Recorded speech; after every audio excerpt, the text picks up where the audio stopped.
Cottage Trust was registered in October 2015.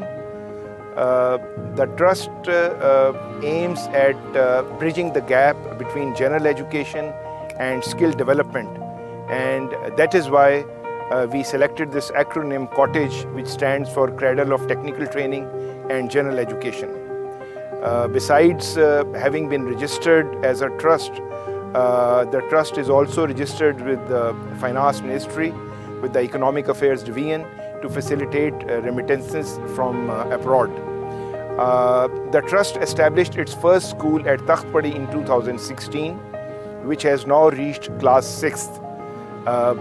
2 years after the initial establishment of Biltehqeeq school, we had set up 2 more schools, one at Java and the other at Dhok Major. And these schools are also successfully being run. Having gathered this experience of running schools, we now want to take the next step of setting up a technology college.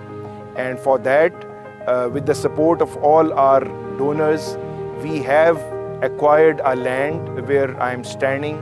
This is about 6 canal land.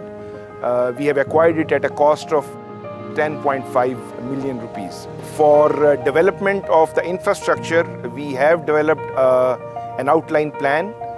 The complete project would cost something like 130 million rupees, but of course this is to be undertaken in phases. And for the first phase, we are looking at raising around 10 million rupees. I'll request all those who see and listen that they should generously contribute, because you are contributing towards the future of the youth of Pakistan.